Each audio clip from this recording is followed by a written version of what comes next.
cookie? What is the cookie? I mean, well, the cookie, I don't, you know, I keep my book clean. It's for everybody. So the cookie is sex. And, I mean, the reason I call it the cookie is that doesn't sound clean to me. Well, everybody I know like cookies. I don't know nobody don't like cookies. What type of cookies do you like? I like chocolate chip, but if you ain't got none, I'll eat a vanilla cream. You're still a cookie. You also have 5 questions that every woman should ask before moving into a relationship, before moving it forward. What are the 5 questions that they should ask? Hey, look, you know, I tell women on the first date, the first time you meet a man, let's get busy with these questions. You're the best interrogators in the world, but you're so afraid that if you sound too forward that you'll run a guy off. You got to know, wait, look, you should ask a guy immediately, first night, what are your short-term goals? You got to know what the guy's plan is. Immediately following that, ask him what his long-term goals is. See, those are 2 different things. See, what you're going to be doing over the next year is going to be very different from what you're doing in 5 years. A guy can't answer that question. You are now talking to a man who does not have a plan. Why would you attach yourself to somebody who don't have a plan? Yeah. And a plan is sexy, actually. If a man has a plan, Absolutely. It's sexy to me. And guess what? You have every right to know if you want to buy into that future with that guy or not. You're not being too forward, you're not being nosy. Then the third question, you need to get into some personal stuff. What's his relationship with his mom? How does he feel about children? Does he have a relationship with God? You sitting up here talking to a dude and he tells you he's an atheist, you need to pack it up and go home. You know, you talking to a person who don't believe in God, what's his moral barometer? Where is it at? It's nowhere. You got to get into this stuff. After you find out all of this, you get a nice little feel for the guy, you go out. You want to ask a guy 2 questions after you've been dating for a minute. First question, what do you think of me? Let a guy tell you what he thinks of you. These are see, we love talking. The more we talk, we share information about ourselves. You ask a guy, what does he think of me? And he may tell you, I think you're great. I think you're the motherly type. I think you make a great wife. He's telling you everything you want to hear. Because we already know that's what you want to hear. But right after that, ask him how he feels about you. Oh. See, how we feel about you, way different from what we think about you. So if he's like, I think you're cool, you all right? You think you're cool, all right? That's what you feel about me? Yeah. You think you have nothing right here. You have nothing. And so now, guess what? All of this happens when? In the 90-day probation period. And then you give it to him after that. If he's... You can pass it out like a party flyer. You know, I was sitting there talking one day. My father-in-law was at the house. He's 72 years old. And she had left the kitchen, and her boyfriend was over. He had been over the house about 5 times, so it looked like he was going to make the cut, you know. And so my father-in-law, he's 72, you know, 52. I'm standing there. And he asked the guy, he said, so what's your plans with my granddaughter?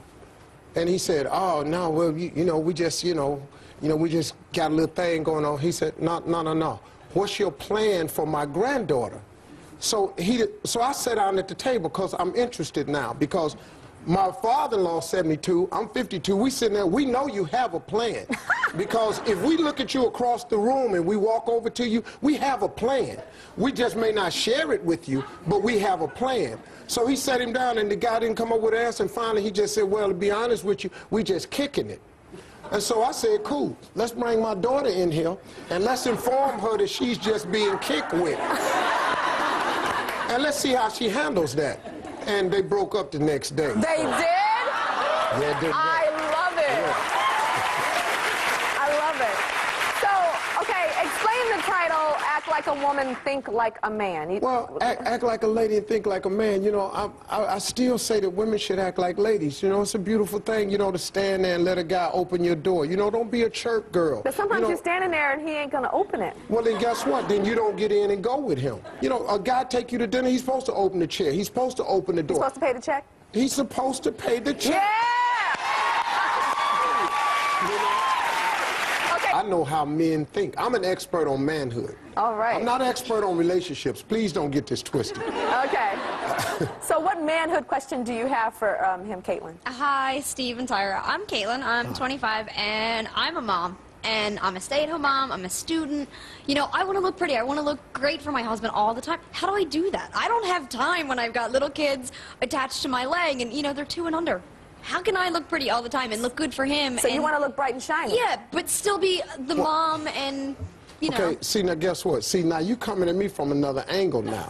See, I don't know what you do to look shite and briny, but something attracted this man to you. Now, we're not idiots. Look, you know, we're guys, but we're not idiots. Not all the time. Your man can't stop doing for you what he did for you in the beginning. You shouldn't accept that either. If a man is not meeting your standards, you have every right to put a stop to that immediately. #1 bestseller. The book is huge. It's called Act Like a Lady, Think Like a Man. Now, I know our audience has some more questions. What you got for him, Jessica? You ready for some real truth from Mr. Steve Harvey? Well, it's a bit difficult. So I'm 22 years old, and I came out of a long-term relationship a couple months ago, and now I'm back on the dating scene, and I'm really trying to put myself out there and get involved in a relationship. But inevitably, nothing is working out, and I just keep getting dumped. I'm curious from you if you have any pointers on how I can let men know that I'm kind of relationship material. I mean, you say that you keep getting dumped? No, I mean, you know, that's a real problem that women have, but you got to look at what you're putting out there, too. You know what I'm saying? You got to be more selective in your process of picking men so you don't become so easily dumped. Women have stopped having standards and requirements when they first meet a guy because you're so afraid you're going to run a guy off. You're not going to run no guy off that really wants you. I got news for you. You can't run us off if we want you. You talk about the 3 Ps that men use to express love, and that just sounds freaky. Well, so what are the 3 Ps? Okay, Ty, this is I have a gutter mind sometimes, and it just went there. One of the Ps? Come on, to express love, a man. I would have enjoyed that back in my day, but I'm going to just keep... Listen to me. What are the Ps? A woman's love is all-encompassing. You all cover every aspect when it comes to love. You're nurturing, you're sharing, you're caring, you're great communicators. You know, that's how you express your love. You get disappointed in your man when he doesn't give you your love back the same way you gave it to him. Well, that's not in our DNA. That's not how we're built. You can be frustrated with us if you want to. This is how we are. We show our love 3 ways, and I call them the 3 Ps. We profess, we provide, and we protect. That's how we exhibit our love. We profess. We will tell anybody if we love you that we love you. And we will have a title for you within 6 months. If you're dating a man in 6 months and he's still introducing you as his friend, you have nothing. We've made up our mind in 6 months who you are because we attach that to our love, a title. Because when our friends come around, we got to lay claim. Hey, man, this is my woman here. Hey, this is my fiance. This is my baby's mama. This is my wife. Because that's how we lay claim to territory. Secondly, we provide. Whatever our means is, wherever our money level at, we will do the best we can for you with that money. If you love her. If we love you. And then protect. Can't nobody say nothing crazy to you or them kids. Because guess what? And you got to be careful when a man loves you. You can't come home and go, well, I had a problem at the office. He was talking about me. You might not have a job if you tell this fool. And now, any man that says he loves you without those 3 things in a combination does not love you.